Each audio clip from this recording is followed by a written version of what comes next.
저 원래 그 제주항공 되게 좋아하거든요. 그러세요? 되게 저렴해서. 무식해. 저가항공 맞습니다. 항공사 다닐 때 저가항공 이러면 되게 사람들이 싫어했거든요. 항공사 사람들이. 네. 근데 저가항공이 맞아요. 맨날 막 저비용 항공사라고 해야 된다고. 뭐 월급만큼 벌으면 퇴사해야지, 월급 2배만큼 벌면 퇴사해야지, 이런 목표가 마치 퇴사의 결정이라고 저는 생각을 했었거든요. 근데 막상 퇴사를 하는 순간은 그게 아니더라고요. 우리 네이버에서는 아직 지금 한 4천만 원 좀 안 되게 판매가 된 상태고요. 에이블리 같은 경우는 3천 정도? 그게 이제 다른 오픈 채널? 네, 거기가 이제 한 3천만 원 조금 더 넘을 거예요. 이번 달은 1억 조금 넘을 것 같아요. 1억 2천 정도? 저는 되게 평범한 사람이어서 누구나 할 수 있는 부분이라고 생각을 해요. 간단하게 자기소개 한번 부탁드립니다. 온라인 쇼핑몰을 투잡으로 시작해서 지금은 본업으로 운영하고 있는 박병민이라고 합니다. 보내주신 글에는 제주항공에 근무하시면서 투잡하셨다고. 네, 현재는 뭐 퇴직하신가요? 항공사 퇴직한 지 한 1년 반 정도 됐어요. 거기서 뭐 어떤 일 하셨던 거예요? 저는 노선 기획팀에 있었어가지고 약간 노선 만드는 업무를 했어요. 뭐 예를 들어 새로운 공항에 들어갈 때 뭐 저희가 뭐 태국의 새로운 도시에 들어간다든지 이런 걸 할 때 수익성이 있는지 이런 걸 분석하고, 그게 뭐 들어갈 만하다 하면은 이제 들어가는 걸 뭐 제안하고 공항에 컨택하고 약간 이런 역할. 궁금한 게 그 많은 항공사 중에서 왜 제주항공이 들어갔어요? 처음 들어가고 싶었던 데는 대한항공이었는데요. 대한항공은 최종에서 떨어지고 제주항공이 돼서 제주항공에 갔는데, 개인적으로는 저도 이제 이직도 준비하려고 하고 했었었는데, 네. 그러다가 이제 어떻게 보면 딱 맞아가지고 셀러 생활을 시작했어요. 투잡이 돼요? 원래- 정식을 허용해 주나요? 원래는 이제 규정에는 안 되는 게 맞고요. 명의를 어머니 명의로 하다 보니까 약간 좀 그렇게 좀 시작했습니다. 혼자 하시는 거예요? 아니요, 그 부모님 부모님이랑 같이 네. 하시는 거예요? 동기들이랑 이렇게 찍었던 거. 완전 저 17년이네요. 딱 입사하고 1년 1년 뒤. 그 당시에 그 연봉이 어떻게 되셨나요? 연봉이 3,500 정도 내외였던 걸로 기억하거든요. 그럼 실수령액이 한 200? 270 정도? 근데 왜 그 당시에 투자하고 생각하신 거예요? 270이라는 돈이 되게 부족하더라고요. 네. 살아가는데. 네. 혼자 살고 생활하고 이런 데는 부족함이 없지만 약간 미래를 생각하는 데서는 되게 부족하잖아요. 실제로. 그래서 네. 뭔가를 좀 하고 싶다라는 생각이 있었어요. 근데 왜 그게 이제 온라인 사업입니까? 오프라인 사업이라고 하면은 당장에 네. 뭐를 차려야 돼서 제가 시공간의 제약이 되게 크잖아요. 근데 온라인 사업 같은 경우는 일단은 그런 게 없을 거라고 저는 생각을 하고 시작을 했어요. 실제로 저는 그 전에 에어비앤비도 운영했었거든요. 그것도 투잡으로? 네, 맞아요. 그래서 김포공항 그 옆에 바로 한 차로 한 5분, 10분 정도 가면 에어비앤비 하는 공간이 있었어요. 네. 그래서 점심에 실제로 청소를 하러 막 이제 갔다 오기도 했어요. 청소를 하고 오는데 약간 현타가 오는 거예요. 점심도 못 먹고 막 이렇게 갔다 오는데 뭐 월세 내고 뭐 부대 비용 내고 하면은 막 한 50만 원 남는데, 제가 50만 원 남으려고 막 점심도 건너뛰고 막 거기서 땀 나면서 늦을까봐 막 이거는 아니다 해서 온라인 사업을 오히려 그때 전환하게 됐어요. 그러니까 겸직이 안 된다고 하셨잖아요. 네. 그렇게 투잡을 하면서 회사에서 걸리진 않았어요? 걸리진 않았죠. 제가 왜냐면 얘기를 하지는 않았으니까. 근데 이제 동기나 좀 친한 사람들은 알고는 있었어요. 그럼 혹시 퇴사한 이유가 이제 자발적인 퇴사인지? 네, 자발적이긴 했어요. 제가 회사 생활할 때 막 그들만큼 열심히 일을 안 했다 이런 거진 않았거든요. 네. 근데 그런 선입견 때문에 제가 일하는 것까지 더 안 좋게 보는 거예요. 그래서 내가 굳이 이걸 얘기를 해서 나한테 얻을 게 하나도 없었구나라는 생각을 했던 것 같아요. 주변에 만약에 지금 이제 투잡을 하려고 하시는 분들이 계시면 절대 얘기하지 않는 게 좋다. 아무리 친해도 얘기하지 않는 게 좋다. 지금은 어디 가시는 거예요? 사무실 가고 있습니다. 근데 오늘 일요일인데도 사무실에 가세요? 네, 저는 일요일도 출근하는 편이에요. 주중에는 아무래도 직원들 있으니까 주말에는 좀 자유롭게 좀 제가 하고 싶은 업무들 뭐 생각하고 약간 또 새로운 거 기획하고 어떤 제품 소싱할까 이런 것들 자유롭게 시간에 구애 안 받을 수 있어서 일요일 날은 좀 가는 편이에요. 요게 옛날 차긴 하거든요. 요게 거요? 저거 뒤에 투싼이. 차가 네. 그래요? 이게 지금 어머니가 쓰세요. 대표님은 저는 네, 이번에 새로 사가지고. 효자시네요. 더 제가 벌어서 더 나중에 더 좋은 차로 사드리려고요. 그리고 네. 어머니께 투싼을 드리고. 네, 제가 아직 좀 부족한 것 같습니다. 아직 부족한 아들이라. 혹시 차값이 얼마예요? 이거 7천 좀 안 됐던 것 같아요. 아까 보이셨던 차가 그 투싼이잖아요. 네. 지금 어머니 타고 계신 차. 네. 강조하시는데. 그 차가 아까 네. 항공사 다닐 때 타고 다니셨죠. 맞아요. 차를 바꾸셨다는 거는 네. 어디서 하고 계시는 온라인 사업이 매출이 잘 나오고 있다는 얘기겠네요.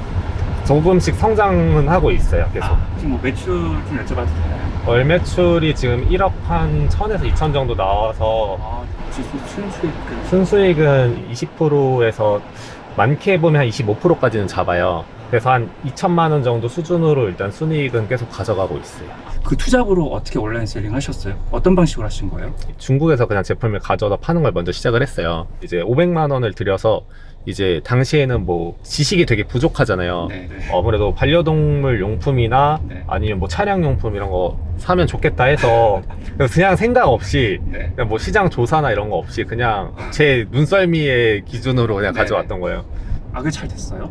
처음에는 제가 뭐 하루에 하나 두 개 팔지도 못했죠. 어떻게 보면 일주일에 뭐 하나 팔았었던 시절도 있었고, 네. 이제 온라인 셀러 처음 하시는 분들이 막 시작했다가 막 한 달 만에 막 하나 팔고 이런 경험을 가지고 되게 즐거움으로 시작을 하잖아요. 마치 막 게임에서 뭐 퀘스트를 달성하듯이. 저도 마찬가지로 그렇게 시작을 했다면 뭐 그게 간격이 좀 좁아지면서 뭐 2주에 한 번, 1주에 한 번 뭐 이렇게 되면서 팔리는 것들이 많아지기 시작하고 자연스럽게 조금 매출이 성장했어요. 일주일에 한두 개밖에 못 팔면 재능이 없다라고 생각해서 포기할 법한데 대표님은 또 반대로 재미를 느끼셨나 보네요.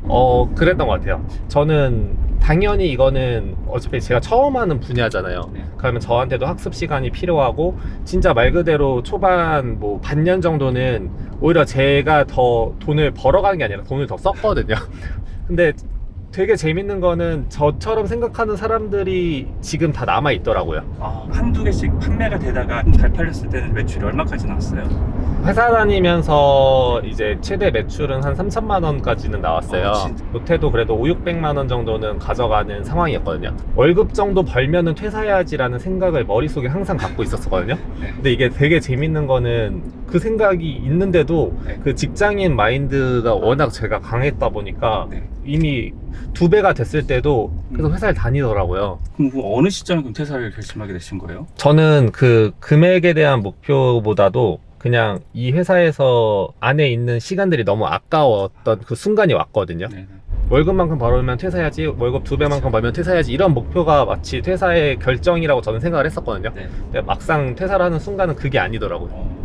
처음에는 잘 안 되다가 매출이 상승할 수 있었던 뭐 요인이 있었나요? 데이터들이 점점 쌓이면서 이게 왜 팔리지라는 걸 분석을 하기 시작했거든요. 예전에 저는 사실 수요가 없는 제품들을 팔려고 들어갔었어요. 우리가 블루오션 키워드라고 하잖아요. 네. 그래서 그 경쟁 강도가 낮거나 그런 블루오션 키워드에 들어가서 제품을 팔아야지. 왜냐면 이미 수요가 많은 시장에 경쟁사들이 되게 세니까 라고 생각하고 사업을 시작했거든요. 네. 근데 수요가 없는 시장에는 뭘 해도 수요를 만들 수가 없더라고요. 네. 그래서 이런 관점들이 벗어나면서 이제는 무조건 사람들이 많이 사는 제품을 팔거든요. 네네. 그래서 뭐 디지털 가전 제품을 제가 카테고리로 설정해서 팔고 있는데 그 중에 당연히 잘 팔리는 건 뭐 휴대폰 액세서리, 케이스, 뭐 워치 스트랩 뭐 이런 것들 있잖아요. 네네. 그래서 그런 것들을 팔기 시작했어요. 그러다 보니까 뭐 수요가 많은 시장에서 당연히 경쟁사들도 여전히 있고 저희보다 잘 파는 경쟁사들도 있지만 네. 어차피 수요가 많기 때문에 그 많은 수요 중에 제가 일부분 가져가는 건 더 쉬운 일이더라고요. 아까 직원이 있다고 하셨잖아요. 네. 그럼 직원 지금 몇 분 계신 거예요? 지금은 이제 정직원은 3명이고 네. 알바 하시는 분들이나 뭐 프리랜서로 일하시는 분들이 조금 더 계세요. 그럼 직원분들이 겸업을 할 수 있게 뭐 허가를 해주시나요? 네, 허락했습니다. 진짜요? 네. 제가 실제로 그렇게 살고 있는 거잖아요. 네. 그 친구들한테 너네는 회사 생활만 해 이렇게 할 수가 없잖아요. 네. 근데 그렇게 되면 대표님 사업체에 좀 리스크가 생기는 거 아니에요? 그렇게 네. 돼서 한 명은 퇴사를 했어요. 어차피 그분들도 대표님 상품을 다 알고 있잖아요. 네. 전반적으로 상세 페이지도 다 기획을 하실 거 아니에요? 네. 그럼 끝내는 나의 경쟁자가 될 텐데. 뭐 물론 그럴 수도 있겠지만 그런 부분에 대해서 걱정하기보다는요. 네. 저는 세상에 팔 물건들이 많기 때문에 뭐 꼭 그렇게 가져가서 팔면 좀 배신감은 들겠죠, 마음적으로는. 근데 회사 생활에서도 이제 본인이 하는 것들 만족하고 또 제가 같이 성장할 수 있게끔 도움을 주고 서로 도와주는 그것들을 네. 되게 좋게 생각하고 고마워하는 친구들도 있거든요, 많이. 네. 또 내로남불이라고 해서 직원들은 경쟁 못하게 하실까봐 그거 한번 좀 궁금했어요, 그냥. 근데 그게 리스크가 확실히 있더라고요. 여기가 제가 운영하고 있는. 네. 와, 리뷰가 엄청 많네요. 네. 제품마다 몇천 개씩은 있네요. 와, 리뷰가 거의 6,000건에 달하네요. 저희는 일단 리뷰를 되게끔 유도를 많이 해요. 이제 저희는 이렇게 중국에서 오는 제품을 그냥 발송하지 않고 네네. 나름대로 포장지나 이런 걸 정성스럽게 변경해서 발송을 해드리거든요. 네. 고객분들께서 일단 받았을 때 뭐 중국 비닐 포장지 같은 데 와서 뭐 메이드 인 차이나 쓰면 기분이 사실 그냥 썩 좋진 않잖아요. 그리고 추가적으로 이렇게 뭐 손편지라든지 약간의 사은품을 줘서 이 제품 마음에 드시면 리뷰 한번 달아주세요라는 멘트가 적혀 있어요. 그러다 보니까 아무래도 일단 여러 가지 유도를 하기도 하고 여기에 추가적으로 이제 상세 페이지에 이벤트를 진행 중이거든요. 포인트도 드리고 커피 쿠폰도 드리다 보니까 여러 가지 곳곳에 좀 숨겨놓은 장치들이 제가 나름대로 해놓은 게 있다 보니까 좀 리뷰를 남겨주시는 게 아닌가라고 생각합니다. 저는 그 물건 살 때 상세 페이지 잘 안 보고 네. 좀 리뷰부터 보거든요. 네. 실사진도 보고 네. 평가에 대해서 먼저 본 다음에 물건을 구매하거든요. 맞아요. 이게 리뷰가 쌓이면 쌓일수록 그만큼 구매 전환율도 좀 높아지겠네요? 네, 맞아요. 커피 쿠폰 주고 포인트 주고 이런 게 되게 아깝게 느껴질 수 있지만 고객분들이 이렇게 리뷰를 남겨주시면 거기서 뭐가 좋고 뭐가 문제고 이런 것들이 또 파악이 되잖아요. 그러다 보니까 추가적으로 제품의 개선도 있었었고 상대적으로 리뷰에 대한 만족도가 좋아지고 그러면서 말씀하신 것처럼 리뷰가 쌓이니까 구매 전환이 더 좋아질 수밖에 없거든요. 그러다 보니까 판매량이 늘어나더라고요. 이게 진짜 딱 쌓여서 복리이자처럼 됐던 것 같아요. 여기는 저희 창고입니다. 여기 상품이 몇 종류예요? 저희 1000종류 정도 됩니다.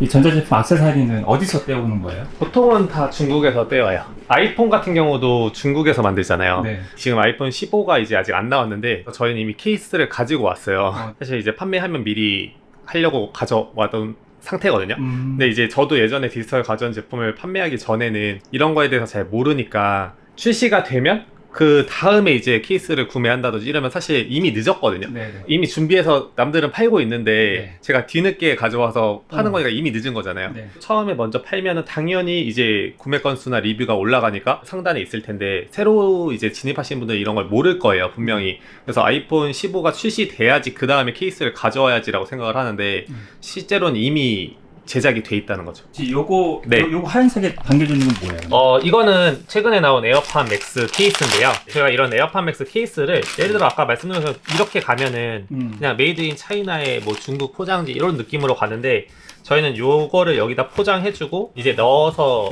보내주고요. 물론 여기 앞에 좀 스티커도 붙이고 하는데 그리고 추가적으로 이렇게 뭐 맥스 케이스에 같이 스티커 부착하실 수 있도록 사실 얼마 안 하거든요. 네. 중국에서 뭐 200~300원밖에 안 해요. 네. 그러면 요거 같이 보내주면 아무래도 또 이거에 감동을 받으시니까 네. 그래도 조금 호의적으로 리뷰를 달아주시는 거라고 생각을 합니다. 그 수요가 많고 좀 경쟁력 있는 상품을 취급한다고 하셨잖아요. 네. 그 중에 왜 액세서리도예요? 제가 생각할 때는 대기업이 파는 상품들 중에 부속품을 파는 게 저같이 소상공인 입장에서는 조금 빠르게 성장할 수 있다고 생각을 해요. 네.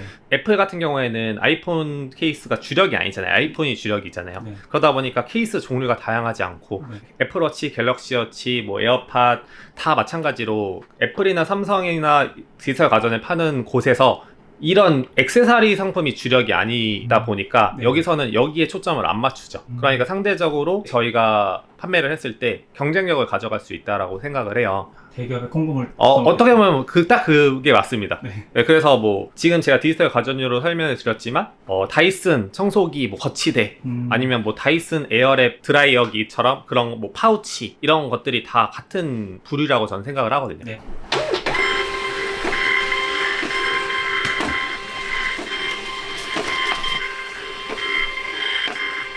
많이 나갈 때는 택배가 어느 정도 나가요? 월요일같이 특히 주말에 많이 쌓이면 거의 뭐 1000건 정도 이상 주문 들어오니까 그렇게 나가는 경우도 있고요. 좀 그래도 하루에 평균적으로는 못해도 한 300건 정도는 나가는 것 같아요. 액세서리 파는 판매자들도 많다 보니까 이 중에서 내 상품을 잘 팔 수 있는 노하우가 좀 필요할 것 같긴 해요. 네. 결국에는 내가 제품이 괜찮고 상세 페이지가 괜찮으면 고객들을 어디서 데려오냐 이거의 싸움이라고 생각을 하거든요. 저희는 그래서 네이버에서 예를 들어 판매를 한다고 해도 네이버에서만 광고를 하는 게 아니라 SNS 광고, 뭐 쇼핑 라이브, 뭐 유튜브, 틱톡 사실 최근에 나오는 플랫폼들에 다 이쁜 제품 샷 아니면 기능적인 제품 샷 이런 것들 다 찍어서 올려주거든요. 그러다 보니까 여러 개 그 미끼를 던져 놓으니까 사람들이 그만큼 더 들어올 확률들이 높아지는 것 같아요. 아무래도 좀 직장 생활 하셨을 때와 이렇게 사업가로서 삶의 만족도 좀 다를 것 같긴 해요. 저는 지금의 삶의 만족이 더 훨씬 커요. 이제 누가 출근해야 된다라고 강요해서 일어나는 게 아니라 제가 이제 제 일 하려고 나가는 거잖아요. 네. 그러다 보니까 이제 오히려 더 빨리 일어나려고 하죠. 강압성이 없다 보니까 삶의 주도권이 조금은 저한테 왔다고 생각을 하거든요. 근데 저는 삶의 주도권을 그래도 가져갈 수 있다라는 측면에서 예전에 투잡할 때랑 직장 다닐 때보다는 지금의 삶에 조금은 만족을 하고 있습니다. 아, 마지막으로 하고 싶은 말 있으실까요? 돈이 되는 탐구생활 네. 영상들 되게 재밌게 많이 봤어요. 뭐 온라인 셀러분들 영상들은 정말 다 봤고요. 네. 다른 그런 사업을 하시는 분들 영상도 많이 보면서 네. 아 진짜 저기 한번 출연해보고 싶다라는 욕심이 있었거든요. 실제로 저도 이제 이 영상을 보시는 분들이 투잡하시는 분들이 많이 보신다면 네. 실제로 저도 이거를 지금 얘기하는 이 과정이 저한테는 3년이 담긴 내용들이거든요. 그래서 막상 사실 3년이라 그러면 길지만 또 한편으로 짧아요. 제가 유튜브 영상에서 말씀드린 부분이 만약에 이해가 되고 이게 적용이 충분히 가능하신 분들이 많으실 거라고 생각을 하거든요. 그렇다면 사실 저는 되게 평범한 사람이어서 누구나 할 수 있는 부분이라고 생각을 해요. 그래서 누군가에게는 좀 기회를 열 수 있는 그런 하나의 좋은 그런 사례가 되면 좋을 것 같습니다.